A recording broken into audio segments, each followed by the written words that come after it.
He did also try to repair his damaged relationship with the court, never completely succeeded. Um, and he was, as I mentioned, also resented by a great many samurai, and he was assassinated outside one of the gates of Edo Palace. He was ambushed by some samurai from Mito domain, which we will hear about more shortly. But these samurai basically bushwhacked him as he was coming out of the gate and killed him in 1860. He was in power for 2 very eventful years. And some historians like to think that if he would have stayed in power, he might have been able to kind of beat his enemies into submission, offer a limited westernization of Japanese foreign relations, and adopt some Western techniques, especially military techniques, and maybe then challenge the West. Really, we have no idea what he would have done. He died in 1860. And his death was one of several problems that the Bakufu faced in their relations, during this time period. They were operating under severe financial constraints. There were, in general, in Japan during this time, the income of the samurai had stagnated while the income of merchants and many townspeople had ballooned. Costs were rising, in part because of this process. The rich were becoming richer, and the poor were becoming poorer. Certainly this was true in the countryside. There was a great deal of stratification between poorer peasants and richer peasants. Basically the financial pressures on the peasants certainly meant that there were financial pressures on the samurai as well, who still depended on agricultural products for their incomes. Many Bakufu retainers were in financial trouble. I mean, all poor samurai were in trouble during this time period, but remember when I was saying that the average, the size of the land holding of the average retainer of the Tokugawa was relatively small? So all of these bannermen, all of these hatamoto who had less than 10,000 koku to their name and were thus not daimyo, they suffered very much. Their military effectiveness was reduced. They were dependent on loans from the merchants.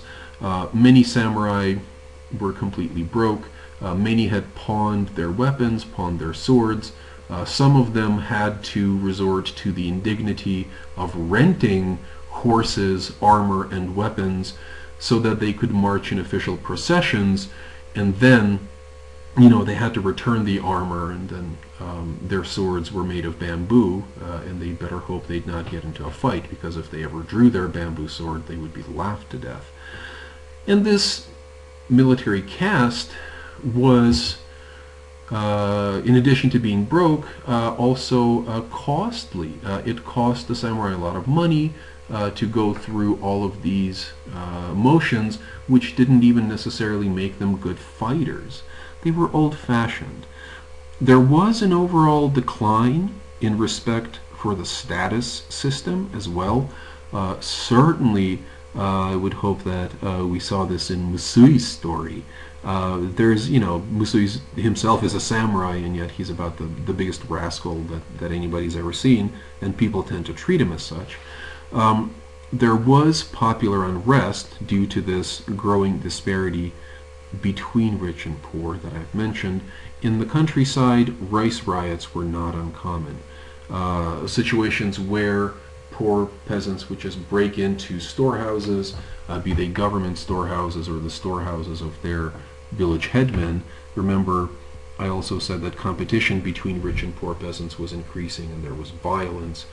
Sometimes these peasants would engage in what is called uchikawashi, house smashing, where they would literally destroy the houses of these local officials, local samurai officials sometimes, more often of rich peasants and merchants and people who made their daily lives unpleasant, they just tear their house down because they were angry. There were also a series of succession crises. Um, I'm not sure if this story is true or not. If it's not true, it ought to be true. It is said that in 1853, when the shogun heard of the arrival of Perry's big, scary American fleet in Edo Bay, he had a heart attack and died. We don't know if that's true or not. We do know that in 1853 the shogun died. Another shogun ascended to the throne, did not rule for very long. He was rather sickly. There was a succession crisis around at this time. Finally, it was decided in favor of Tokugawa Iemochi from one of these branch houses, these three domains of Mito, Owari, and Wakayama and Ki, these Tokugawa collateral houses. Iemochi was one of these people. The person who lost out was Tokugawa Keiki from another one of these domains, but when Iemochi died, Keiki finally ascended to the throne, became known as Tokugawa Yoshinobu, the last shogun. What you're seeing here essentially is three successions in 15 years from the arrival of Perry to the collapse of the Tokugawa.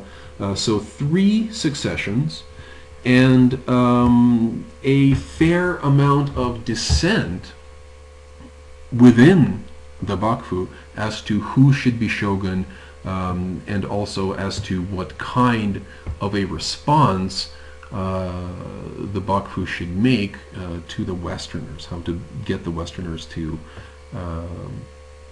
take the Tokugawa seriously.